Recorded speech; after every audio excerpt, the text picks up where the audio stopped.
इस कार्यक्रम के पुण्यार्चक हैं श्री नरेश सुखबीर सिंह जी जैन विसर, धर्मपत्नी किरण नरेश जैन, पुत्र व पुत्रवधू मानव नरेश जैन, अनुराधा मानव जैन, पुत्र मोहित नरेश जैन, पौत्र विहान मानव जैन, आहान मानव Jain, Sabarmati Ahmedabad 5, Visar detergents private limited Ahmedabad, धोध सीकर प्रवासी इम्फाल बैंगलोर कलकत्ता निवासी, पिताजी स्वर्गीय श्री मिश्री लाल जी काला एवं माता श्री स्वर्गीय फूल देवी जैन की पुण्य स्मृति में कोरोना वैश्विक महामारी के शीघ्र निवारणार्थ पुण्यार्चक महेश कुमार काला एवं धर्मपत्नी श्रीमती मंजू देवी जैन, पुत्र अंकित, पुत्रवधू कृतिका, पौत्र आरव एवं अद्विक आदि काला, पुत्री एवं दामाद श्रीमती मिकिता अंकित जी गंगवाल, कुमारी वान्या अर्थव Gangwal Ranchi, firm variety traders complex Imphal Calcutta Bengaluru, Shrimati Suman Jain, Shri Mahendra Kumar Jain Kala, सब परिवार कोची केरल। स्वर्गीय श्री नागराज सगरी की पुण्य स्मृति में 32 शेषाद्री रोड आनंदा राव सर्कल बेंगलुरु, श्रीमती शोभा नागराज सगरी बेंगलुरु, पुत्री सौभाग्यवती रेखा मोहन कुमार वडकोद्रे, दामाद श्री मोहन कुमार वडकोद्रे,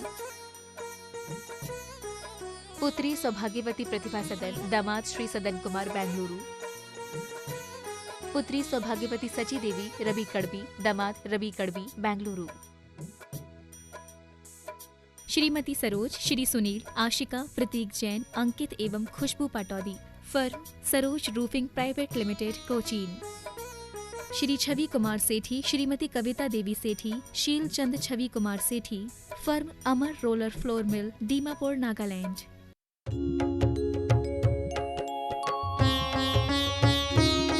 शंका समाधान। बोलिए देवाधिदेव एक हजारात श्री पार्श्वनाथ भगवान की जय जय जय। बोले समन संस्कृति उन्नायक प्रातः स्मरणीय संत शिरोमणि परम पूज्य एक स्वराचार्य गुरुवर विद्यासागर जी महामुनिराज की जय जय जय। बोलिए गुणायतन प्रणेता, संघ का समाधान प्रवर्तक, भावना योग प्रवर्तक, प्रखर वक्ता, परम पूज्य एक स्वर यूनिवर्सिटी प्रमाण सागर जी मुनिराज की जय जय जय। बोलिए परम पूज्य यूनिवर्सिटी अरह सागर जी मुनिराज की जय जय जय। प्रिय बंधुओं, शाश्वत सी 6 सम्य शिखर स्थित गुणायतन में आयोजित आज के संघ का समाधान के कार्यक्रम में यहाँ उपस्थित स्थानीय श्रद्धालुओं का तथा उन सभी श्रद्धालुओं का, दर्शकों और श्रोताओं का जो आज के यहाँ के कार्यक्रम का सीधा प्रसारण घर बैठे पारस चैनल, जिरवाणी चैनल, प्रमाणिक ऐप के माध्यम से देख सुन आनंद ले रहे हैं, उन सबों का मैं गुणायतन एवं श्री सेवायतन परिवार की ओर से हार्दिक अभिनंदन करता हूँ। मैं आपको लिए चलूँ संघ का समाधान की ओर। इसके पूर्व प्रतिदिन की तरह आज भी हम लोग सर्वप्रथम पूज्यदेव के मंगल में आशीर्वाद से अपने को अभिषेक कर कृतार्थ करेंगे। तो आप हाथ जोड़िए, मस्तक झुकाइए और बोलिए मेरे साथ, नमोस्तु गुरुदेव, नमोस्तु गुरुदेव, नमोस्तु गुरुदेव। पूज्य गुरुदेव बंधुओं, जैसा कि आप लोग को विदित ही है कि यहाँ आचार्य श्री के आशीर्वाद और पूज्य गुरुदेव की परिकल्पना के अनुरूप प्रेरणा और परिकल्पना के अनुरूप गुणायतन निर्माण का कार्यक्रम बहुत तीव्र गति से चल रहा है। गुणायतन समिति संकल्पबद्ध है इसे समयबद्ध सीमा के अंतर्गत पूर्ण करने के लिए। अब आवश्यकता है आपके उदारतापूर्ण सक्रिय सहयोग की। गुणायतन समिति आपसे विनम्र निवेदन करती है कि आप कृपया गुणायतन कार्यालय से संपर्क करके गुणायतन की विभिन्न योजनाओं की जानकारी लेते हुए अपने मनपसंद योजनाओं के माध्यम से गुणायतन को उदारतापूर्ण सहयोग देकर हमारा हाथ मजबूत करें। साथ ही प्रतिदिन होने वाले अभिषेक और शांति धारा के कार्यक्रम में भी आप अपने जीवन की सुख समृद्धि शांति के लिए जीवन के मांगलिक अवसरों पर, पुण्यतिथि पर, जन्म दिवस पर, शादी की वर्षगांठ आदि पर भी पुण्यार्जगत का सहयोग का सौभाग्य प्राप्त कर आप हमारा सहयोग कर सकते हैं। अतः आपसे अनुरोध है कि आप शीघ्र ही गुणायतन कार्यालय से संपर्क करके हमारे तक अपना उदारतापूर्ण सहयोग का हाथ बढ़ाएं। हम आपके उदारतापूर्ण सहयोग के लिए सतत आभारी रहेंगे। बंधुओं, एक सूचना मैं आपको देना चाह रहा हूं कि आज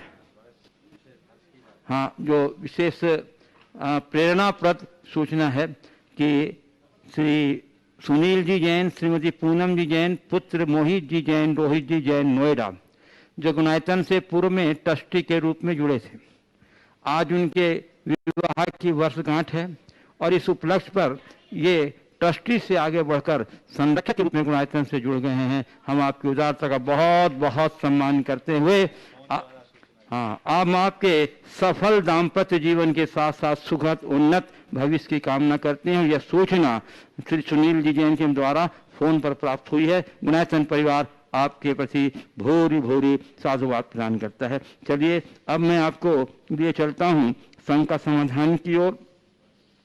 और गुरुदेव, प्रथम प्रश्न नागौद जिला सतना से स्पर्श जैन का। गुरुदेव, मैं मानवता का पुजारी हूँ, मैं सभी धर्म को मानता हूँ। महाराज जी, मेरा प्रश्न यह है कि जो व्यक्ति मानवता को मानता है और मानवता का पुजारी है, वह मोक्ष मार्ग के पथ पर कैसे चल सकता है? क्योंकि हर धर्म अलग अलग तरीके से मोक्ष मार्ग का रास्ता बताता है। तो एक मानवता के पुजारी को किस मार्ग पर चलना चाहिए? और महाराज जी, क्या मोक्ष पाने के लिए दिगंबरी दीक्षा लेना ही जरूरी है? कृपया मेरी इस मानवीय जिज्ञासा का समाधान कीजिए। देखिए, अच्छी बात है, आप मानवता के पुजारी हो और मानवीयता हमारे जीवन का आदर्श होना चाहिए। लेकिन एक बात ध्यान रखना, मानवता से ऊपर है आध्यात्मिकता। मनुष्य व्यवहार में मानवतावादी दृष्टिकोण रखे, उससे जीवन में सरलता, सहजता, शांति, सद्भाव आते हैं। लेकिन जीवन के पूर्ण उदात्तीकरण के लिए, जीवन की पवित्रता के लिए, अपने कर्मों के बंधन को काटने के लिए हमें मानवता से ऊपर उठकर आध्यात्मिकता का मार्ग अपनाना चाहिए। आध्यात्मिकता वह प्रक्रिया है जो मनुष्य को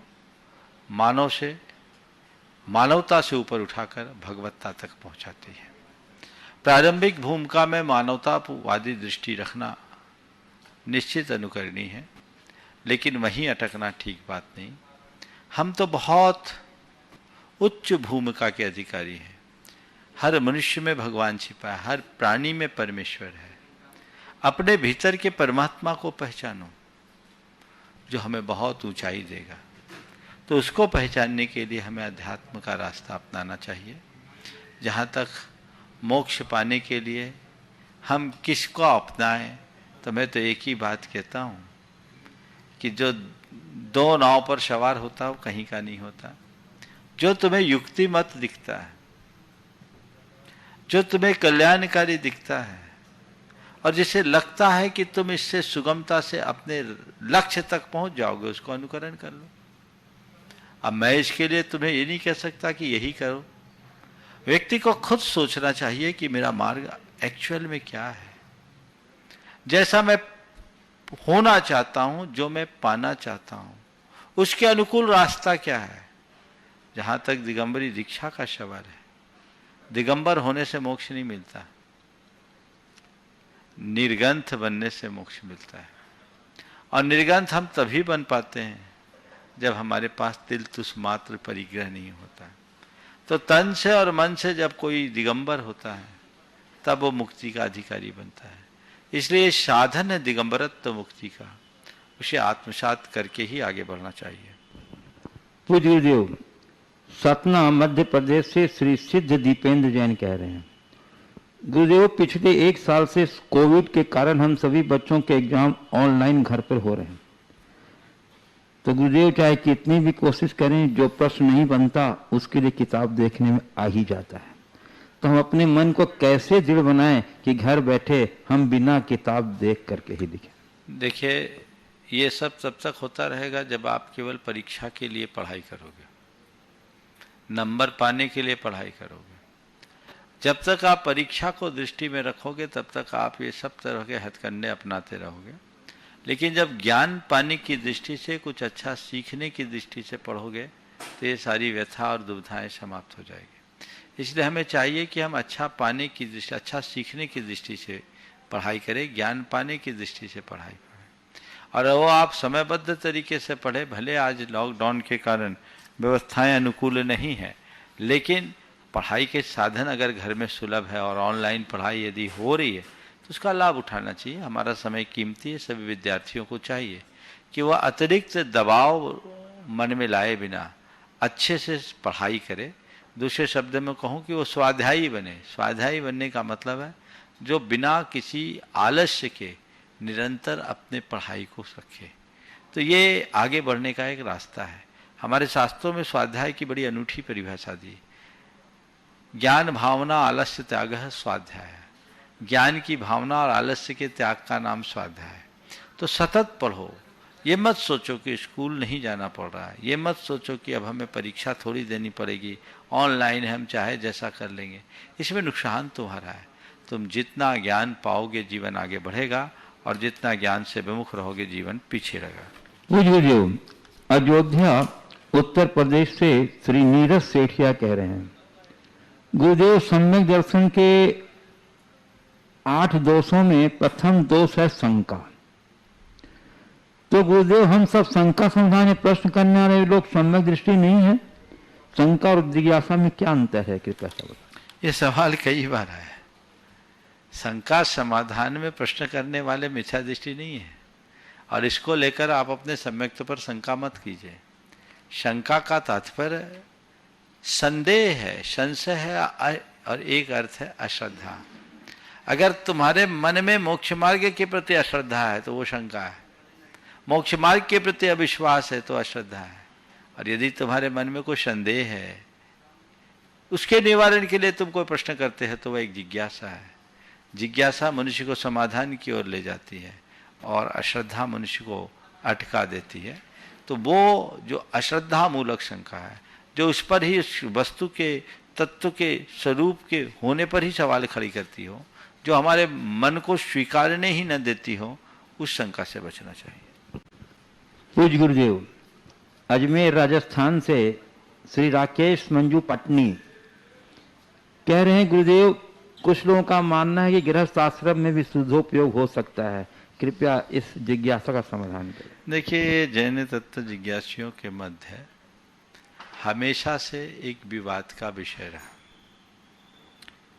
बहुत दिन बाद ये सवाल आया है। इस पर आगम के आधार पर मैं अपना अभिमत प्रकट करना चाहूँगा। सबसे पहले उपयोग शब्द को ले। उपयोग का मतलब होता है परिणाम, भाव, अभिप्राय। आगम में 3 प्रकार के उपयोग बताएं: अशुभोपयोग, शुभोपयोग और शुद्धोपयोग। तीनों की व्याख्या करते हुए लिखा गया, विषयानुराग अशुभोपयोग, धर्मानुराग शुभोपयोग, निरुपराग शुद्धोपयोग। पंचेंद्रिय के विषयों में जो अनुराग है वो अशुभ उपयोग है। धर्म के प्रति हमारा जो अनुराग है वो शुभोपयोग, और राग रहित जो वृत्ति है वह शुद्धोपयोग। तो अशुभोपयोग विषयानुराग का नाम है, जो एक पापात्मक प्रवृत्ति है। शुभोपयोग धर्मानुराग है, जो एक पुण्यात्मक प्रवृत्ति है। और शुद्धोपयोग निरुपराग है, जो आत्मा की शुद्ध परिणति है। आत्मा की शुद्ध परिणति की दृष्टि से देखा जाए तो अशुभोपयोग और शुभोपयोग दोनों को अशुद्धोपयोग कहा जा सकता है। लेकिन अशुद्धोपयोग होने के बाद भी दोनों को समान नहीं कह सकते। दोनों एक नहीं है, इस भ्रम में मत रहना। आचार्य गुणभद्र ने अपने आत्मानुशासन ग्रंथ में बहुत ही अच्छी बात लिखी, और उन्होंने लिखा, विधूत तमसः रागः तपः श्रुत निबंधनः सांध राग इवार्कस्य जंतो रभ्युदयाय स। वीतराग पुरुषों के प्रति जो उनके तप और शुद्ध संबंधी ज्ञान संबंधी उनके अंदर राग होता है, यानी उनका जो शुभोपयोग होता है, वो सुबह की लाली की भांति जनता के कल्याण का कारण होता है। गुरुदेव ने इसे अपने शब्दों में लिखते हुए लिखा है कि प्रातः में भी लाली होती, संध्या में भी लाली है, एक जगाती एक सुलाती, दोनों अंतर वाली। लाली सुबह भी होती है, शाम को भी होती है, पर सुबह की लाली हमें स्फूर्ति देती, ताजगी देती, और शाम की लाली हमें तंद्रा में डुबो देती है। अशुभोपयोग शाम की लाली की भांति है, शुभोपयोग सुबह की लाली की भांति है। एक बात ध्यान रखना, सूरज तभी उगता है जब लाली फूटती है। दुनिया के किसी क्षेत्र में बिना लाली फूटे सूरज नहीं हुआ। अंधेरे के छटने के, अंधेरा कब छटता है? जब पौ फटती है, पौ फटते के समय धीरे धीरे लालिमा उभरती है, और वही लालिमा आगे जब सूर्योदय होता है तो गोल हो जाती है। अशुभ रात है, शुभ सुबह की लाली है, उषा काल है, और शुद्ध सूर्योदय का पूर्ण प्रताप है।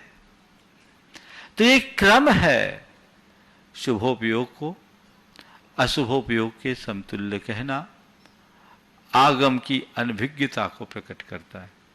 आगम में दोनों को अलग अलग संदर्भ में बिल्कुल स्पष्टतया अलग अलग कहा है, और शुभोपयोग को शुद्धोपयोग का साधन निरूपित करते हुए परंपरा से मोक्ष का कारण निरूपित किया है। गृहस्थों का धर्म यही है, अशुभ को छोड़ो, शुभ में रमो और शुद्ध में डूबो। जहां तक गृहस्थों के लिए शुद्धोपयोग की प्राप्ति का सवाल है, तो आगम स्पष्ट कहता है शुद्धोपयोग केवल वीतरागी मुनिराजों को होता है, हर किसी को नहीं होता, क्योंकि वह वीतराग चरित्र का अविनाभावी है। यानी जिसके होने पर हो और ना होने पर ना हो। वीतराग चरित्र होगा तो शुद्धोपयोग होगा, और वीतराग चरित्र नहीं तो शुद्धोपयोग भी नहीं। और इसका स्पष्टोल्लेख आचार्य कुंद ने ही स्वयं तीनों उपयोगों की व्याख्या अपनी अलग अलग गाथाओं में करते हुए लिखा। वे जब अशुभोपयोग की बात करते हैं तो कहते हैं विषय कसाओ गाढ़ो, दुस्सुदि दुट्ठ चित्त दुच्चित्त दुट्ठ गोठ्ठि जुदो, उग्गो उमग्ग परो ओगो तस्स सो अशुहो। जो विषय कसाय में लीन है, प्रगाढ़ रूप से डूबा हुआ है, जो उन्मार्ग में लगने वाला है, जिसका चित्त दुष्ट है, चिंतन दुष्ट है, और जो दुष्ट गोष्ठी में युक्त है, जो खुद उग्र है और उन्मार्ग में रत है, वह उपयोग अशुभोपयोग है। शुभोपयोग के संदर्भ में वो कहते हैं जेव यदि करु पूजासु दानम मिवासु शीलेषु उवासादिषु जुत्तो उगो शुहो तस्य। देव यति गुरु की पूजा में, दान में, शील के पालन में और उपवास आदि की जो प्रवृत्ति है, ये सब शुभोपयोग है। लेकिन जब शुद्धोपयोग की बात करते हैं तो वो कहते हैं सुविदित पयत्थ सुत्थो संजम तव संजदो विगद रागो शमनो शमशु दुखो भणिदो शुद्धो ओ गति। जिसने पदार्थ और सूत्र के रहस्य को अच्छी तरीके से जान लिया है, जो संयम और तप से युक्त है, जो विगत राग रहित है, ऐसे सुख और दुख में समभाव रखने वाले बीत राग श्रवण ही शुद्धोपयोग है। इससे अधिक बात और क्या होगी। अब इस विषय में जिन्हें ज्यादा जानना है, जैन तत्व विद्या में इस पर पर्याप्त प्रकाश डाला उपयोग के अधिकार में, और शुभोपयोग है नहीं इसका स्पष्ट उल्लेख है, आप वहां से पढ़ सकते हैं। पूज्य गुरुदेव, अमीनगर सराय बागपत से आंचल जैन कह रही हैं, बोलिए। जब भगवान हमें देता है तो अपनी मर्जी से देता है, और वह हमारी सोच से परे होता है, पर हमेशा उसकी मर्जी में खुश रहना चाहिए। क्या पता वो हमें समुद्र देना चाहता हो और हम हाथ में चम्मच लेकर खड़े हों। तो महाराज जी मेरी जिज्ञासा ये है कि हम अपने को इस बात के लिए कैसे तैयार करें कि भगवान जो भी हमें दे रहा वही हमारे सर्वश्रेष्ठ है। देखिए, सबसे पहले तो मैं आपके इस विचार और विश्वास से सहमत नहीं हूँ। मेरा विश्वास ये, भगवान हमें कुछ नहीं देता, बल्कि हम खुद अपने आप में भगवान हैं और हमारे कर्म ही हमें सब कुछ देते हैं। हमारे जीवन में जो कुछ भी घटता है वो हमारे अपने कर्मों के परिणाम स्वरूप घटता है। हमारा शुभाशुभ हमारे शुभाशुभ कर्मों का कारण है। हमारी शुभाशुभ प्रवृत्तियों से हमारे जीवन में शुभाशुभ कर्म बनते हैं और वो शुभाशुभ कर्म जैसे उदय में आते हैं वैसे परिणाम हमारे सामने आते हैं। जितने भी जीवन में जुड़े संयोग हैं वे हमारे अधीन नहीं है, कर्मों के अधीन है। और कर्मों के अधीन रहने वाले उन संयोगों में हमें अपनी स्थिरता रख करके चलना चाहिए। जो भी आए उसे सहज भाव से स्वीकार करें। संसार के सारे संयोगों को पर माने, कर्माधीन माने, नश्वर माने, क्षण क्षयी मांगे तो आपके अंदर राग वर्धक माने तो हमारे अंदर इन सब के प्रति क्षमता आ सकती है। पूज्य 12 राजस्थान से श्री मुकेश साधना गंगवाल कह रहे हैं, महाराज श्री आगामी 14 मई को अक्षय तृतीया पर्व आ रहा है। जैन आगम के अनुसार किस प्रकार मनाएं, क्योंकि जिन मंदिर जी के पट बंद हैं लेकिन अंतर मन के पट तो खुले हुए हैं, कृपया मार्ग प्रशस्त करें गुरुदेव। देखिए, अक्षय तृतीया का दिन हम सबके लिए बहुत महत्वपूर्ण दिन। उस दिन दान तीर्थ की प्रवृत्ति हुई, भगवान ऋषभदेव को प्रथम आहार हुआ। पूरे देश में अक्षय तृतीया के प्रति लोगों के मन में अपार उत्साह रहता है। लोग प्रातः काल से ही भगवान का अभिषेक पूजन आदि का कार्यक्रम संपन्न करते हैं और कोशिश करते हैं आहार दान देने की। इस बार स्थितियाँ वैसी नहीं हैं, फिर भी आप लोग चाहते हैं तो मैं एक रास्ता आप सबको बता रहा हूँ और वो कार्यक्रम उस तरीके से पूरे देश में लोगों को अपने अपने घरों में बना लेना चाहिए। सबसे पहले सुबह से तो आजकल अभिषेक पूजन का कार्यक्रम तो सभी जगह दिखता ही है। वो भगवान के अभिषेक को देखे, शांति धारा देखे और घर पे ही भगवान ऋषभदेव की पूजा कर ले, जिस तरीके से किया जा सकता है। अभी तक आप लोग जैसे करते आए वैसे करें और उसके उपरांत उस दिन प्रवचनों का लाभ लें, जरूर से प्रवचन का लाभ लें, ताकि हमें अक्षय तृतीया के महत्व का बोध हो और हमारे जीवन में कुछ अच्छा घट सके। अक्षय तृतीया के दिन दान का महत्व समझते हुए, यदि पात्र दान सुलभ है तो अब तो भीड़ तो बढ़ाना नहीं। वे लोग बड़े भाग्यशाली हैं जिन्हें अपने हाथों से पात्रों को दान देने का सौभाग्य मिलेगा। पर यदि ऐसा नहीं है तो टीवी के माध्यम से आप किसी भी मुनिराज के आहार दान की अनुमोदना करें और उस दिन दान का संकल्प लें। कोई ना कोई दान अपने हाथों से दें ताकि आपको बहुत अच्छा आनंद महसूस हो सके। कार्यक्रम तो बहुत सारे लोग पूजन विधान आदि का भी कर रहे हैं, ऑनलाइन पूजन विधान आदि का भी कार्यक्रम कर सकते हैं। मेरे पास भी प्रस्ताव यहाँ आया था, लेकिन अनुकूलता ऐसी नहीं बनी कि सब तक ये कार्यक्रम पहुँचाया जा सके। इसलिए मैंने कहा अभी लोगों को अपने अपने स्तर पर ही करने दीजिए। लेकिन यहाँ का जो कार्यक्रम हमारा 8:30 बजे से लेकर 9:40 तक होता है, उसमें आपको ये पूरा का पूरा लाभ मिलेगा। आपको भगवान का अभिषेक का भी अवसर मिलेगा, संक्षिप्त पूजन का भी अवसर मिलेगा। उस दिन जाप थोड़ी संक्षिप्त होगी और पूजन की जाप की जगह पूजन होगी, भगवान ऋषभदेव की पूजा होगी और अक्षय तृतीया का महात्मा आप सब सुनेंगे। और उसके बाद होने वाली आहारचर्या आप अपनी अपनी सुविधा के अनुसार जरूर देखें और आहारचर्या की अनुमोदना करें। ऐसा सोचें कि हम प्रत्यक्ष दे रहे हैं। 3 लोक में जितने भी मुनिराज हैं, चतुर्विध संघ है, उनका निर्विघ्न आहार हो। और अक्षय तृतीया के दिन अभी से लोग मन बना ले, कुछ ना कुछ दान जहां अपने द्रव्य का आपको सद्व्यय होता दिखे वहां जरूर करें। अक्षय तृतीया का दिन हमारे हाथ से खाली नहीं जाना चाहिए। उस दिन लोगों को जी भर करके दान देना चाहिए। जहां जहां आपकी आवश्यकताएं होगी लोग आपसे कहेंगे आप वहां दान करें, वह सबके कल्याण का कारण होगा। पूज्य गुरुदेव, आगरा उत्तर प्रदेश से श्री पन्नालाल जी बेनवाड़ा साहब, दिनकर जी की एक पंक्तियां आपके समक्ष रखी है जिस पर प्रकाश डालने का अनुरोध किया है।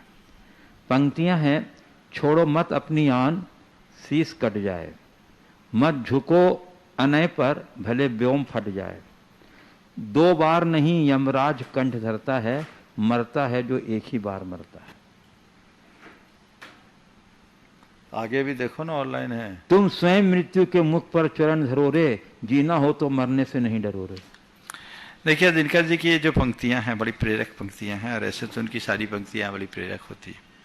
इन्होंने एक बात की है जो ऊपर की पंक्ति में भी आपने कहा कि छोड़ो मत अपनी आन शीश कट जाए, मत झुको अनय पर भले व्योम फट जाए, 2 बार नहीं यमराज कंठ धरता है, मरता है जो एक ही बार मरता है। मृत्यु के डर से जीवन में कभी समझौता मत करो। तुम्हें अपना सिर कटाना हो कटा लो, लेकिन अपनी गरिमा को कभी खंडित मत होने दो, अपनी आन को कभी नष्ट न होने दो। मत झुको अनय पर भले व्योम फट जाए, अनीति अन्याय के आगे मत झुको भले आकाश फट जाए। चाहे तुम्हें कितने भी बड़े उपद्रव का सामना करना पड़े, पर अपने अंदर दृढ़ता रखो। और इस दुनिया से एक दिन तो सबको जाना है, जब मरना है मरे, दोबारा तो नहीं मरेंगे, लेकिन अन्याय अनीति और अधर्म का साथ दे करके मुझे नहीं करना। मरना अपने जीवन की आखिरी सांस धर्म के साथ करना है। ये लोगों को, उन लोगों को प्रेरणा उन्होंने उस युग में दी है जब अंग्रेजों का हम लोगों के ऊपर बड़ा आतंक था और उनसे लड़ने के लिए एक माहौल बन रहा था। आज भी ये पंक्तियां हमारे लिए संदर्भ में बहुत प्रासंगिक है कि हम कभी भी गलत के प्रति न झुके। और एक बात हमेशा ध्यान रखें, मृत्यु जीवन का अटल सत्य है, लेकिन मृत्यु जीवन में एक ही बार आती है। मृत्यु के खौफ से पल पल मरना अच्छी बात नहीं है। हम मृत्यु की अनिवार्यता को समझते हुए दृढ़ता से उसका सामना करें, और जब तक जीवन है उस जीवन का पूर्ण अभिनंदन करें, जीवन को पूर्ण सजिंदगी के साथ जिएं, ताकि जीवन का अच्छा लाभ लिया जा सके। तुम स्वयं मृत्यु के मुख पर चरण धरो रे, जीना हो तो मरने से नहीं डरो रे। वस्तुतः वे ही जीते हैं जिनके मन में मरण का डर नहीं होता। जब तक जीना है अच्छे से जियो, जीवन के हर पल को अच्छा बनाओ और अपने जीवन को सफल बनाओ। पूज्य गुरुदेव, अजमेर राजस्थान से निशा प्रभाचंद गदिया नमोस्तु पूर्वक कह रहे हैं, गुरुदेव काले पेपर पर काली स्याही से लिखा हुआ पढ़ना बहुत मुश्किल होता है। ठीक उसी प्रकार दूसरे व्यक्ति के मन को पढ़ना, महाराज जी ऐसी कौन सी दृष्टि वह ज्ञान का उपयोग करें जिससे दूसरे के मन को पढ़ा जा सके? मैं तो कहता हूं न पढ़ो, उसी में गनीमत। जिस दिन आप दूसरों के मन को पढ़ने लगोगे ना, तो बिल्कुल घोर दुखी हो जाओगे। एक व्यक्ति के बारे में ऐसा पढ़ा, मैंने पढ़ा कि वो किसी संत की शरण में गया, संत की कृपा से उसे दूसरों की मन को की बात जानने की योग्यता की क्षमता आ गई। अब वो क्या हुआ, वो घर आया तो देखता उसकी पत्नी भी उसके बारे में उल्टा सोचती है, उसकी बच्चे भी उसके बारे में उल्टा सोचते हैं, उसके भाई बंधु भी उसके बारे में उल्टा सोचते हैं, उसके मित्र भी उसके बारे में उल्टा सोचते हैं, उसके पड़ोसी भी उसके बारे में उल्टा सोचते हैं। वो घबरा गया, अरे जब तक मैं जानता नहीं था तब तक तो बहुत सुखी था, अब मैं जब से जानने लगा हूं तो न मेरा उनके प्रति व्यवहार अच्छा रह पाता है, न मैं खुद अच्छा रह पाता हूं। वो बड़े पशुपेश में पड़ गया, पहुंच गया अपने गुरु के चरणों में, पकड़ लिया पैर, गुरुदेव गला गड़बड़ है, ज्ञान मेरे काम का नहीं है। अच्छा था कि मैं औरों के मन की बात नहीं जानता था, जब से मैंने जानने लगा ये मेरे जी का जंजाल बन गया है। तो मन की बात को वैसे ही जानो, वो जहां तक बने न जानो, अपना मन साफ रखो, सामने वाला जो करे उसको उस पर छोड़ दो।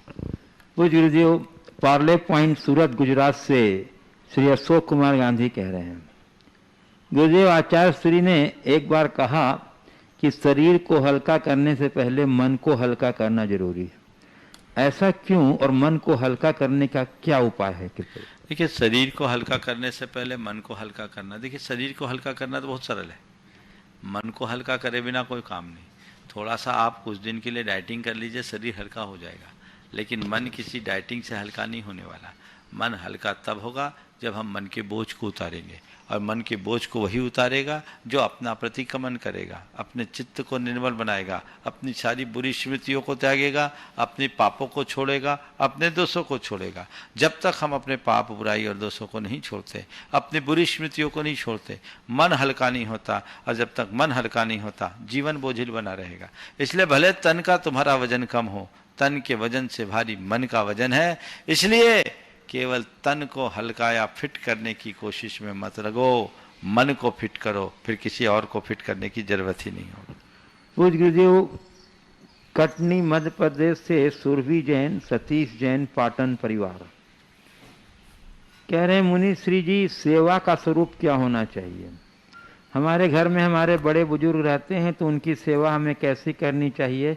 मात्र खाना खिला देना सेवा है या इसका स्वरूप कुछ और है? कृपया समाधान कीजिए जिससे कि नई और पुरानी पीढ़ी दोनों ही इस बात को समझे। आप ऐसा संदेश समस्त लोगों को दें जिससे हमारे बुजुर्ग उपेक्षित न हो और उन्हें एक तरह का आत्मबल मिले। देखिए, सेवा बड़ा व्यापक शब्द है। सेवा केवल भरण पोषण तक सीमित नहीं है। सेवा हमारी संवेदनशील मानसिकता को प्रकट करता है। जिस मनुष्य का मन जितना संवेदनशील होता है वो उतना ही सेवा के क्षेत्र में आगे आता है। हम जिसकी भी सेवा कर रहे हैं, सबसे पहली बात उसके प्रति हमारी संवेदना हो, सद्भावना हो और आत्मीयता हो। आत्मीयता के साथ हम ऐसा व्यवहार करें कि सामने वाले के कष्ट का निवारण हो या सामने वाले को कोई कष्ट ही ना हो।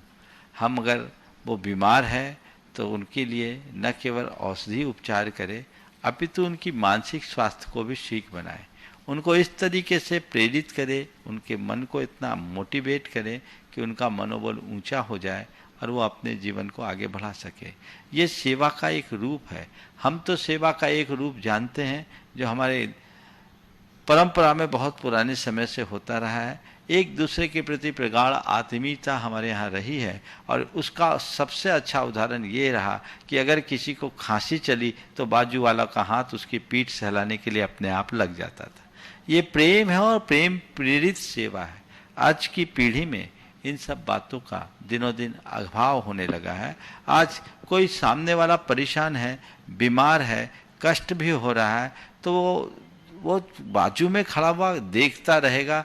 ज़्यादा होगा तो चलो डॉक्टर को दिखा लो, दवाई खा लो, ये कर लो, वो कर लो। लेकिन ऐसे लोग बहुत आजकल कम होते जा रहे हैं जो अपने हाथ से दवाई घोलकर सामने वाले को पिला दे, अपने हाथ से सामने वाले के लिए थोड़ा हाथ पैर दबा दे, उसके सिर की मालिश कर दे, उसके मन के बोझ को उतार दे। ऐसे लोग कम हैं, लेकिन ऐसा होना चाहिए। मेरे संपर्क में आज भी ऐसे ऐसे लोग हैं जिनकी उम्र 50 साल की हो गई, लेकिन अभी भी अपने पिता की सेवा किए बगैर वो सोते नहीं। उदाहरण वो होना चाहिए, चाहे पिता हो, चाहे ससुर हो, चाहे सासू हो या माँ हो, हमें सबकी सेवा करनी चाहिए। और सेवा में बड़ा छोटा नहीं दिखता। अगर पिता है तो बच्चे की भी सेवा कर सकता है। मैं आपको एक बात कह रहा हूँ, मुनि महाराज की वैयावृत्ति जब की जाती तो बड़ा छोटा नहीं देखा जाता। एक चिर दीक्षित साधु भी आज के दीक्षित मुनि की सेवा करता है और उसे मनोज्ञ मुनि कहा। और इतना ही नहीं, आचार्य अकलंक देव के कथनानुसार तो अगर कोई मुनि और मुनि के पास ऐसा कोई व्यक्ति है जो दीक्षा के अभिमुख है तो मुनि महाराज उस अव्रति की भी सेवा कर सकते हैं। क्यों? इससे एक मोक्ष मार्गी की तैयारी होगी, एक व्यक्ति सतपथ पर चलने वाला बनेगा। ये सोच तो सेवा में कोई बड़ा और छोटा नहीं होता। सेवा वैयावृत्त है और इसे एक श्रेष्ठ गुण के रूप में माना जाता है। निस्दिन वैयावृत्ति करैया सो नीचे भव तीर्थ रैया, इस भाव को रखना चाहिए। वर्तमान में तो हमारे लिए सेवा की आवश्यकता और अनिवार्यता का पाठ अपने आप मिल रहा है। हमें अच्छे से सेवा करने का मनोभाव जगाना चाहिए। यद्यपि कोरोना के कारण एक दूसरे की सशरीर सेवा लोग नहीं कर पा रहे हैं, वो एक हिदायतों के लिए ज़रूरी भी है, लेकिन सशरीर सेवा भले न कर पाएँ पर कम से कम मानसिक सेवा तो हम करें। और जब व्यक्ति वहाँ से मुक्त होकर के आए उस समय उसे ज़्यादा सेवा की ज़रूरत है। वैसी सेवा जरूर करनी चाहिए, क्योंकि सेवा के बिना हम अपने धर्म को आगे नहीं बढ़ा सकते। पूज्य गुरुदेव टीकमगढ़ मध्य प्रदेश से गुणायतन ट्रस्टी श्री अखिलेश दत्त भैया नमोस्तु पूर्वक पूछ रहे हैं, गुरुदेव धार्मिक और धर्मात्मा होने में क्या अंतर है? हमें धार्मिक होनी चाहिए धर्मात्मा? अनेक बार मैंने इस पर प्रकाश डाला है, प्रवचनों में भी बोला है। जो धार्मिक वो जो धर्म की क्रिया करे और धर्मात्मा वो जो धर्म को आत्मा में बसा ले। धर्म की क्रिया हमारे घंटे 2 घंटे की क्रिया बनकर रह जाती है, लेकिन जो धर्मात्मा होता है धर्म को अपनी आत्मा में बसा लेता है, उसका धर्म उसके प्रत्येक विचार और व्यवहार में प्रतिबिंबित होता है। हम धार्मिक बने लेकिन धार्मिकता तक ही ना अटके। हमारी दृष्टि धर्मात्मा बनने की होनी चाहिए और वही हमारी उपलब्धि है और उस दिशा में हमें आगे बढ़ने का प्रयास करना चाहिए। पूज्य छत्तीसगढ़ स्थान नाम नहीं लिखा, छत्तीसगढ़, श्री नीतेश जैन कह रहे हैं। महाराज जी, कोई गुजर जाता है तो उसके परिजन विलाप करते हैं, रोते हैं, तो लोग उनको शांत करवाने के लिए बोलते हैं मत रो, मृत आत्मा को कष्ट पहुंचेगा और वो भटकेगी। महाराज जी, जैन दर्शन का इस बारे में क्या दृष्टिकोण है? देखिए, कोई के जीवन में इस तरह का वियोग हुआ है, उसको सांत्वना देना, शांत करना अच्छी बात है। जहाँ तक मृतात्मा को कष्ट पहुँचने का सवाल है और उसके भटकने का सवाल है, इस संदर्भ में जैन धर्म में स्पष्ट अवधारणा है कि जो जीव जहाँ जाता है वहीं रम जाता है, उसे किसी से कोई लेना देना नहीं होता। आज हम जिसके लिए बिलख रहे वो हमें याद भी नहीं करता। उदाहरण के लिए इतना ही सोच लो, अपने जीवन के अनुभवों को सामने रखो। हम जो यहाँ जन्म लिए किन्हीं को विलखता छोड़ के ही आए होंगे। यहाँ जो आज हम मनुष्य बने हैं किन्हीं को विलखता छोड़कर आए होंगे, लेकिन आज तक कभी याद आया कि हम किसी को विलखता छोड़कर आए? यहाँ हम रम गए। इसी तरह जो जीव जहाँ जाता वहीं रम जाता, वो वहीं का हो जाता है। ये संसार का एक बहुत बड़ा यथार्थ है। यो यत्र निवसन्नास्ते सतत्र कुरुते रतिम, जो जहाँ रहता है वहीं रम जाता है। इसलिए हम ये सोचे कि मेरा उससे अब कोई नाता है, तो ये तो केवल हमारा एक मोह का विस्तार है। किसी जीव का किसी से कोई नाता नहीं। और यथार्थ देखा जाए तो इस संसार में सब जीवों का सब जीवों से अनंतों संबंध बना हुआ है। सब संबंध बना है, कोई किसी से अलग नहीं है। हम किन संबंधों का रोना रहा है? हाँ, जहाँ तक ये कहे कि आपके इस तरह के विलाप करने से सामने वाली आत्मा को दुख होगा, कष्ट होगा, ये सब बोलचाल की व्यवहारिक भाषा है कि भाई ऐसा न करो, तुम अगर उसका भला चाहते हो तो तुम शांति रखो ताकि वो भी शांति में रहे। एक संदर्भ में ऐसा कहा जा सकता है कि यदि वो जीव किसी ऐसी गति में गया है और अपने को रोते विलखते देखे, उसे स्मरण हो, तो उस स्मरण के आधार पर वो कहे हाय ये दुखी हो रहे हैं, तो उसका मन दुखी ना हो जाए। पर कोई भी जीव किसी की वजह से भटकता नहीं, जो जहाँ है वहीं रहे। हम लोग किसी मृतक के मरणोपरांत उसकी आत्मा की शांति के लिए सब काम करते हैं, ये उचित नहीं। सच्चे अर्थों में अपने मन को शांत करने के लिए हमें पूजा पाठ और धार्मिक अनुष्ठान करना चाहिए, ताकि हम ऐसा करके अपनी रूटीन जिंदगी को ठीक कर सके और उसी दिशा में आगे बढ़ सके। गुरुदेव, कुछ यहाँ उपस्थित जिज्ञासुओं को दो और लो। हाँ। गुरुदेव, गोपालगंज सागर मध्य प्रदेश से राजेश जैन आरआई कह रहे हैं, मनुष्य के जीवन में दो महत्वपूर्ण चीजें होती हैं, एक मन, दूसरा परिस्थिति। गुरुवर, क्या परिस्थिति का प्रभाव मन पर पड़ता है या मन की स्थिति का प्रभाव परिस्थिति पर पड़ता है, या फिर दोनों एक दूसरे को प्रभावित करते हैं? देखिए, बात बिल्कुल ठीक है। मन और परिस्थितियाँ दो चीज़ें हैं। परिस्थितियों का प्रभाव हमारे मन पर पड़ता है, इसमें कोई संशय नहीं, और मन का असर भी हमारी परिस्थितियों में पड़ता है। ये चीज़ें निर्भर करती है कि उस समय हमारी दृष्टि कैसी है। कई बार परिस्थितियाँ हमारे मन को बेहद प्रभावित करती है। अनुकूल परिस्थितियों में मन प्रफुल्लित होता है, प्रतिकूल परिस्थितियों में मन खिन्न हो जाता है।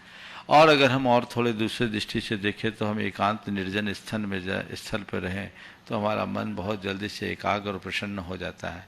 और हम भीड़ भाड़ कोलाहल वाली जगह में रहें तो वहाँ हमारा मन अशांत और उद्विग्न होता है। तो ये परिस्थितियों का मन पर पड़ने वाले प्रभाव का एक उदाहरण है।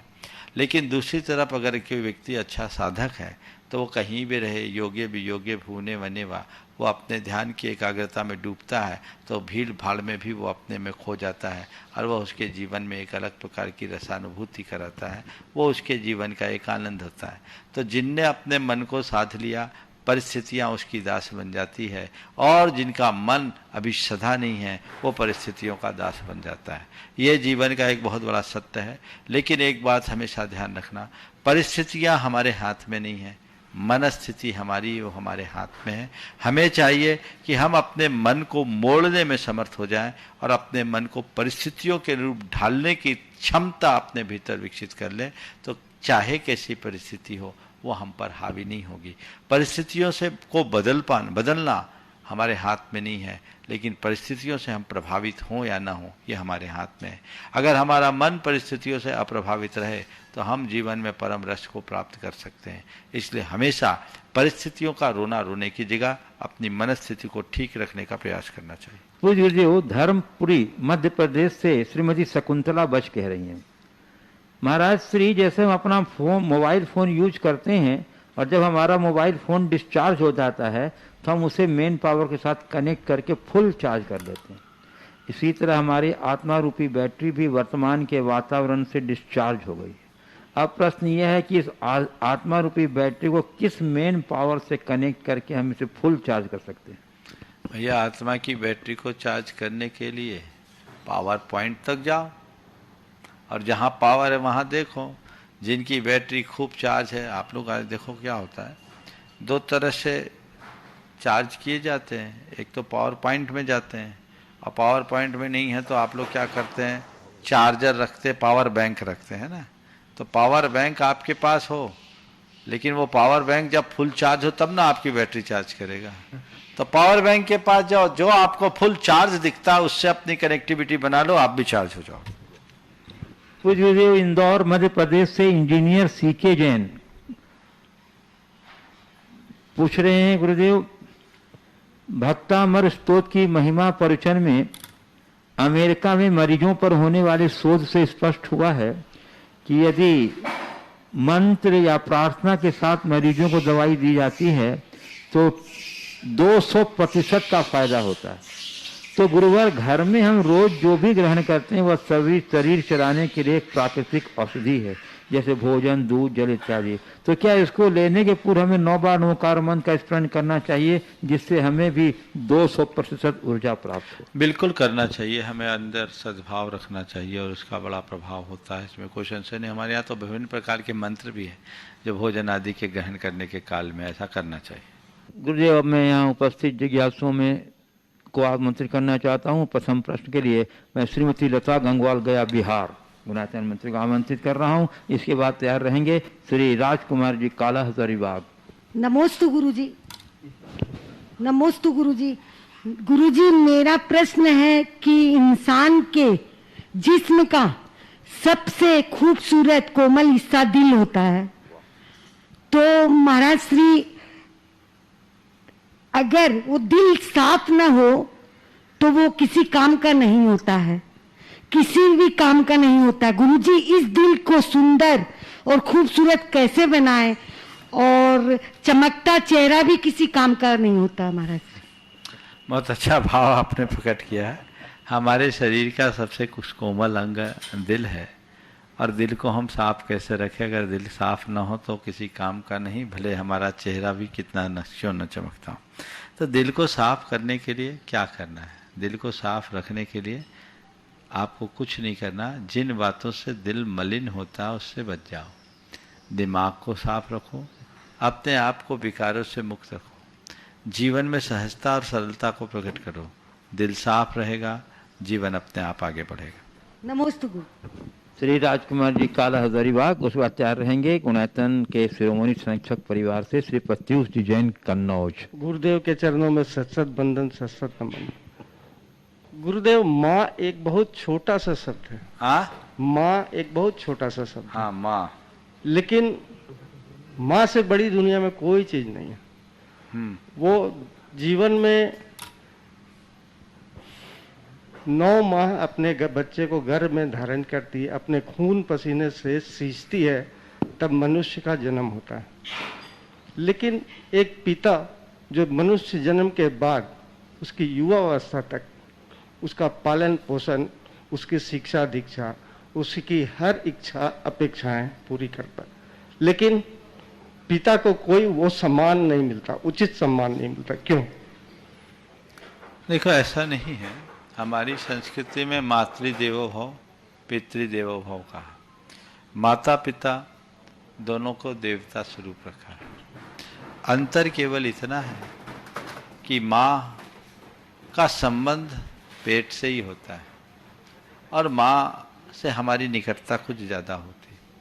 इसे हम ऐसा समझें कि पिता बीज बोने वाला है और माँ उसे पल्लवित करने वाली है।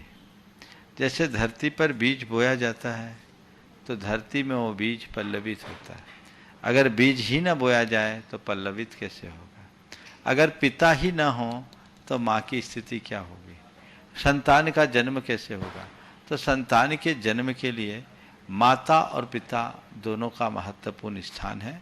मैं तो ये कहूँगा कि माँ अगर हमारे हृदय की धड़कन है तो पिता हमारा सिर है, मस्तिष्क है। अगर मस्तिष्क न हो तो हम कुछ कर नहीं सकते, और हृदय न हो तो हम टिक नहीं सकते। दोनों को साथ लेकर के चलना चाहिए। जितना दिल का धड़कना जरूरी है, उतना ही मस्तिष्क का काम भी ठीक रहना जरूरी है। नमोस्तु श्री प्रत्युष जैन, कन्नौज। नमोस्तु नमोस्तु नमोस्तु गुरुदेव।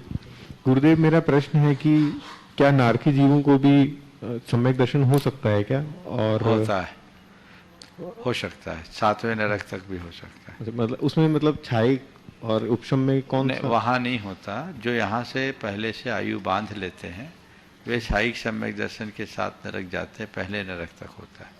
बाकी नीचे और 2 सम्यक दर्शन है वो होते हैं। नमोस्तु। पूज्य गुरुदेव, अगला प्रश्न अंजड़, जिला बड़वानी, मध्य प्रदेश से अंतिम मनीषा जैन का। व्यक्ति अगर संक्रमित है तो उसका इलाज मास्क, दूरी, सैनिटाइजिंग, औषधि से संभव है।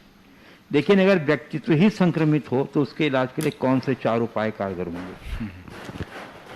देखिए, व्यक्ति के संक्रमण से बचने के लिए या व्यक्ति के संक्रमित व्यक्ति से बचने के लिए मास्क, दूरी, सैनिटाइजेशन और चौथा क्या लिखा? हाँ, औषधि से संभव है। हाँ, लेकिन अगर व्यक्तित्व ही संक्रमित हो तो उसके इलाज के कौन से 4 उपाय? बिल्कुल, उसमें भी यही 4 चीजें। जिस व्यक्ति का व्यक्तित्व अगर संक्रमित है तो उस व्यक्ति से सबसे पहले हमें बचने के लिए, उसका दुष्प्रभाव न पड़े, तो मास्क तो हमको लगाना चाहिए।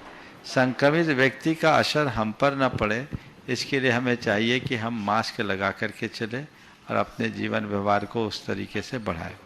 और दूसरी तरह ऐसे व्यक्ति से सुरक्षित दूरी बना करके चले। यदि हम सुरक्षित दूरी बनाते हैं तो वह हमारे लिए ठीक बनता है। दूरी बना करके चलना चाहिए, क्योंकि संक्रमितों के संपर्क में रहने से हमारे लिए भी संक्रमण की पूरी संभावना बन जाती है। तीसरी बात आपने कहा है कि सैनिटाइजेशन एक प्रकार का शुद्धिकरण है। अगर ऐसे व्यक्ति हैं तो उनकी बात को सुनते समय हम जब भी रहें अपना अंतर निरीक्षण करें, एक प्रकार का प्रतिक्रमण करें, ये हमारा सैनिटाइजेशन है। और औषधि का प्रयोग है, तो ऐसे व्यक्ति के संपर्क में आने के बाद हम अपने साथ सद्ज्ञान की औषधि जोड़े, तब हम उनके साथ बच सकते हैं। पूज्य जो तलवाड़ा राजस्थान से श्री अतुल जैन कह रहे हैं, महाराज श्री, मेरी एक जिज्ञासा है कि एक पुस्तक है जिसका नाम है eat that frog. Eat that frog यानी उस मेढक को खाओ। यह पुस्तक टाइम मैनेजमेंट से संबंधित है, किंतु पुस्तक का शीर्षक मांसाहार से संबंधित है। तो यह पुस्तक खरीदनी और पढ़नी चाहिए कि नहीं? देखिए, उस पुस्तक के लेखक से संपर्क करके कहना चाहिए कि इसे अगर थोड़ा परिवर्तित कर दे तो ये ज़्यादा अच्छा होगा और ये लोगों के लिए ज़्यादा प्रेरक बनेगी। गुरुदेव, चिरमिरी छत्तीसगढ़ से एक आन्या जैन कह रही है, मैं 9 साल की बालिका हूँ। मेरा प्रश्न यह है कि हम कोई गलत काम करने से तिर्यंज गति में जाते हैं, तो गाय भी तो तिर्यंज गति की प्राणी है, तो फिर उसको माता क्यों कहते हैं? देखिए, ऐसा नहीं कि तिर्यंज गति में जो गए है वो सब गलत ही है। वो तिर्यंज में गए, लेकिन ये मानो गाय को भले माता कहते, पर तुम्हारी माता का स्थान और गाय का स्थान एक समान है क्या? गाय को माता इसलिए कहा जाता है क्योंकि हम सब उनके ही दूध पी करके पलते बढ़ते हैं, और उसके हमारी संस्कृति के विकास में बहुत बड़ा योगदान है। हमारे यहाँ कहा गया, याग श्री सा गौ, संसार की सारी संपत्ति गौ में समाहित होती है, इसलिए गाय को माता के समान कहा गया है। लेकिन इसका अर्थ ये नहीं कि वह तिर्यंच पर्याय में है इसलिए गलत ही है। गलत करके गए, लेकिन जिनने जीवन में कुछ अच्छा किया वो गाय जैसे अच्छे प्राणी के रूप में जन्म लेते हैं, नहीं तो और ज़्यादा गलत करे उनका जीवन तो ऐसे क्रूर प्राणियों के रूप में होता है जिन्हें लोग देखना भी पसंद नहीं करते। पूज्य जी, कटनी मध्य प्रदेश से श्री सुभाष जी जैन कह रहे हैं, गुरुदेव, आजकल लोगों को दूसरे की चिंता निरंतर लगी है, उसे अपनी तरफ कोई ध्यान नहीं है। ऐसा क्यों है महाराज जी? जो उसी की बुराई में लगा रहता है उसको ऐसा करके क्या मिलता है? देखिए, बड़ी विचित्र स्थिति है, पर चिंता की प्रवृत्ति मनुष्य के अंदर बहुत आम हो गई है। और हमारे यहाँ कहा गया पर चिंता धमाधमा। हमें निज की चिंता करनी चाहिए, निज के विषय में सोचना चाहिए, पर यह विडंबना है कि मनुष्य अपने विषय में कभी सोचने की चेष्टा ही नहीं करता। जन्म जन्मांतरों से ऐसा संस्कार हमारे साथ जुड़ गया है कि हमेशा दूसरों की ही तरफ देखने की कोशिश और प्रवृत्ति होती। वो प्रवृत्ति जब बचेगी तभी हम अपने जीवन को आगे बढ़ा पाएंगे। इसलिए हमेशा हमें एक आदर्श बनाना चाहिए निज चिंता का, निज चिंतन का। हम पर की जगह निज को देखें। और एक बात हमारे गुरुदेव कहते हैं, दूसरों के घर में बुहारी लगाने से तुम्हारे घर का कचरा कभी साफ नहीं होगा, इसे कभी मत भूलो। अपने घर के कचरे को साफ करना चाहते हो तो अपने घर में बुहारी लगाओ। पूज्य कटनी मध्य प्रदेश से श्रीमती ममता रानी जी एम श्री देव कुमार जैन पूछ रहे हैं, गुरुदेव मेरी जिज्ञासा यह है कि नारकी जीव न तो भगवान के दर्शन कर सकता है, न पूजा कर सकता है, न स्वाध्याय, न गुरु की भक्ति, न आहार दान आदि कुछ नहीं कर सकता, फिर भी उसे धर्म ध्यान कैसे हो सकता है? कृपया समझ। देखिए, नारकी जीवों के धर्म ध्यान और आपके धर्म ध्यान में अंतर है। देश काल की स्थिति के द्रव्य क्षेत्र काल भाव के अनुसार सबका अपना जीवन चलता है। नारकियों में भी कई नारकी ऐसे होते हैं जो सम्यक दर्शन से संपन्न हो जाते हैं और उसकी दृष्टि सम्यक से युक्त हो जाने के कारण मार काट के मध्य भी उनका भाव कुछ अलग हो जाता है और यही सद्भाव उनके धर्म ध्यान का निमित्त बनता है। मैं देख रहा हूँ यहाँ गुणायतन के सीईओ श्री सुभाष जी जैन उपस्थित है, मैं उन्हें आमंत्रित कर रहा हूँ प्रश्न के लिए। वो आ रहे हैं गुरुदेव। तब तक एक प्रश्न है इंदौर से श्री विजय बाकलीवाल का। गुरुदेव, आपने इमोशनल पैटर्न को कैसे ठीक करें? अपने इमोशनल पैटर्न को किस तरह ठीक करें? हार्ट की तो 22 पास सर्जरी हो जाती है, पर इमोशनल पैटर्न की सर्जरी कैसे करें? बहुत अच्छा है। हार्ट की बाईपास सर्जरी हो जाती है, लेकिन इमोशनल पैटर्न को कैसे ठीक करें? जितनी भी आध्यात्मिक की साधना है वो अपने इमोशनल पैटर्न को ही ठीक करने की साधना है। हम सतत जागरूक रहें, अध्यात्म के मार्ग में लगे और आध्यात्मिकता को आत्मसात करें तो हम अपनी भावनाओं पर काफ़ी कुछ नियंत्रण ला सकते हैं। मैं समझता हूँ यदि लोग नियमित भावना योग करें तो वो काफ़ी हद तक अपने इमोशनल पैटर्न को बदलने में समर्थ हो सकते हैं और वह उनके जीवन की एक बड़ी उपलब्धि हो सकती है। तो भावना योग सतत करने का प्रयास करना चाहिए। निरंतर हम भावना योग करते रहेंगे तो परिणाम बहुत अच्छे आएंगे। श्री सुभाष जी जैन गुणायतन सीईओ। परम श्रद्धेय मुनिद्वय के चरणों में शत नमन। गुरुदेव, आज पूरे गुणायतन परिवार में बहुत ही दुख व्याप्त है। कारण है, कल हमारे दक्षिण दिल्ली के प्रांतीय अध्यक्ष श्री मृदुल कुमार जी इस घड़ी में शरीर परिवर्तन करके देवलोक चले गए। उनका इतने बड़े कर्मठ कार्यकर्ता थे, प्रीत विहार में रहते हुए, इस दिल्ली में रहते हुए दक्षिण दिल्ली का कार्यभार उन्होंने संभाला था और कितना आगे बढ़कर हमेशा संस्था के लिए कार्य करते थे। और दूसरी खबर आज त्रिलोक भैया के विषय में भी भाग्योदय से आई, तो बड़ा पूरे परिवार में बहुत संतप्त है, दुख से संतप्त है। गुरुदेव, आपका आशीर्वाद और मार्गदर्शन ऐसे दुख की घड़ी में चाहिए। आज के इस दौर में सबसे पहले तो मैं सभी से कहूँगा, ये कहर है और बड़ी खतरनाक है। कब किस पर ढा जाए कोई पता नहीं। इसलिए इन बातों को लेकर अब ज़्यादा दुख और शोक प्रकट करने से कोई लाभ नहीं। ये तो महामारी है, इसका प्रसार हो रहा है और कौन कब किसके चपेट में आ जाए कुछ कहा नहीं जा सकता। इसलिए सबसे पहले हमें अपने आप को सावधान करने की जरूरत है। आना जाना इस संसार में लगा हुआ है। ऐसे समय में ये सोचना चाहिए कि शायद उनके साथ ऐसा ही संयोग था। जब चीज़ें हमारे नियंत्रण से बाहर हो तो उसके आगे समर्पित हो जाना ही हमारा सबसे बड़ा पुरुषार्थ है। हमें इन सब बातों को स्वीकार करना होगा। मृदुल जी बहुत कर्मठ कार्यकर्ता थे और बड़े समर्पित व्यक्तित्व के धनी थे। आज भी और कई लोगों की सूचनाएं आई।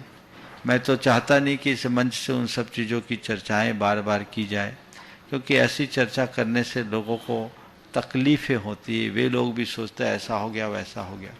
अब इस तरह की कोई नकारात्मक चर्चाएं की ही न जाए। अपने मन को स्वस्थ रखे, अपने आप को शक्तिशाली बनाए और हम इससे संक्रमित न हो, उससे अपने आप को सुरक्षित रखने की व्यवस्था करें। साथ ही आपने मृदुल जी की बात की, मैं इस घड़ी में उनके परिवार के सदस्यों को कहूँगा कि वे अपना धैर्य बनाए रखें और ये संसार की वास्तविकता को समझते हुए स्वीकार करें। ब्रह्मचारी त्रिलोक भैया हमारे संघ के एक बड़े प्रखर और प्रतिभावान त्यागी थे। हमारे साथ काफ़ी दिनों तक उन्होंने संघ का समाधान का भी संचालन किया, बीच बीच में आते रहे। अभी जबलपुर में वो हमारे सानिध्य में थे। तो एक अच्छा प्रतिभावान ब्रह्मचारी, लेकिन काल बलि के आगे आज तक किसकी चली, किसी की नहीं चली। वे भी चले गए। आज समाचार मिला और भी कई ऐसी घटनाएं घटी जिनकी सूचनाएं आज यहाँ पर आई विभिन्न माध्यमों से। मैं उन सब के प्रति अपनी मंगल कामना प्रकट करता हूँ और ये भावना भाता हूँ कि वे जहाँ भी हों धर्म ध्यान से जुड़े रहें। मेरी धारणा है कि जिसके संस्कार में धर्म ध्यान रहता है वो कहीं भी चले जाए उसका धर्म ध्यान कभी नहीं छूटता। अपने संस्कारों में हम धर्म ध्यान को बना कर रखें ताकि हम जहाँ भी रहें धर्म ध्यान के साथ रहें। और परिवारजनों को भी मैं ये कहूँगा कि ऐसे समय में अपने मन का संबल बनाए रखें। त्रिलोक भाई ने धर्म की बड़ी प्रभावना की और जो प्रभावना की वो भावना उनके अंतर्गत होगी ही होगी। मुझे इसकी पूर्ण जानकारी नहीं है कि उनकी क्या स्थिति थी, लेकिन ये जो समय है बहुत ही विकराल समय है। ऐसे समय में हमें बहुत संयम का परिचय देने की ज़रूरत है और लोगों को मैं कहूँगा कि इस तरह की सूचनाएं अब फैलाना बंद करें। इस मंच से भी अब मैं नहीं चाहूँगा कि इनका अब उल्लेख ज़्यादा हो, क्योंकि इससे लोगों के मन में अनावश्यक भय और चिंता उत्पन्न होती है। कई ऐसे लोग भी हैं जो आज खुद इस बीमारी को झेल रहे हैं और वे ये समाचार सुनेंगे तो उनको लगेगा अरे वो चले गए, वो चले गए, वो चले गए, मैं न चले जाऊं। सबसे मैं कहता हूँ व्हाट्सएप में भी ये संदेश पहुंचाना बंद करो, ग्रुपों में ये संदेश डालना बंद करो, क्योंकि बहुत ऐसा कोई प्रेरणापद संदेश नहीं है। इससे तो लोगों के मन में एक अनावश्यक नकारात्मकता बढ़ती है और वो अंततः हम सब के लिए नुकसानदेह होती है। इसलिए इससे बचना चाहिए। मैं उन सभी के लिए आशीर्वाद देता हूँ और मंगल कामना करता हूँ कि जो भी इस महामारी से प्रभावित हुए हैं और जो महामारी के शिकार हुए हैं उन सब के अंदर शांति हो और सद्भावना हो। ओम शांति। बोलिए परम पूज्य आचार्य गुरुवर श्री विद्यासागर जी। बोलिए परम श्री प्रमाण सागर जी महाराज की जय। मुनिवर श्री अरहत सागर जी महाराज की जय।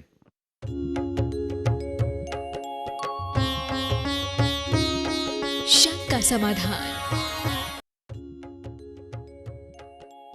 इस कार्यक्रम के पुण्यार्चक थे श्री नरेश सुखबीर सिंह जी जैन विसर, धर्मपत्नी किरण नरेश जैन, पुत्र व पुत्रवधू मानव नरेश जैन, अनुराधा मानव जैन, पुत्र मोहित नरेश जैन, पौत्र विहान मानव जैन, आहान मानव Jain, Sabarmati Ahmedabad 5, Visar detergents private limited Ahmedabad, धोध सीकर प्रवासी इम्फाल बैंगलोर कलकत्ता निवासी, पिताजी स्वर्गीय श्री मिश्री लाल जी काला एवं माता श्री स्वर्गीय फूल देवी जैन की पुण्य स्मृति में कोरोना वैश्विक महामारी के शीघ्र निवारणार्थ पुण्यार्चक महेश कुमार काला एवं धर्मपत्नी श्रीमती मंजू देवी जैन, पुत्र अंकित, पुत्रवधू कृतिका, पौत्र आरव एवं अद्विक आदि काला, पुत्री एवं दामाद श्रीमती मिकिता अंकित जी गंगवाल, कुमारी वान्या अर्थव Gangwal Ranchi, firm variety traders complex Imphal Calcutta Bengaluru, Shrimati Suman Jain, Shri Mahendra Kumar Jain Kala, सब परिवार कोची केरल। स्वर्गीय श्री नागराज सगरी की पुण्य स्मृति में 32 शेषाद्री रोड आनंदा राव सर्कल बेंगलुरु, श्रीमती शोभा नागराज सगरी बेंगलुरु, पुत्री सौभाग्यवती रेखा मोहन कुमार वडकोद्रे, दामाद श्री मोहन कुमार वडकोद्रे, पुत्री सौभाग्यवती प्रतिभा सदन, दामाद श्री सदन कुमार बेंगलुरु, पुत्री सौभाग्यवती सची देवी रवि कड़बी, दामाद रवि कड़बी बेंगलुरु, श्रीमती सरोज, श्री सुनील, आशिका, प्रतीक जैन, अंकित एवं Khushboo Pataudi, firm Saroj roofing private limited Cochin, Shri Chhavi Kumar Sethi, Shrimati Kavita Devi Sethi, Sheel Chand Chhavi Kumar Sethi, firm Amar roller flour mill, Dimapur Naga.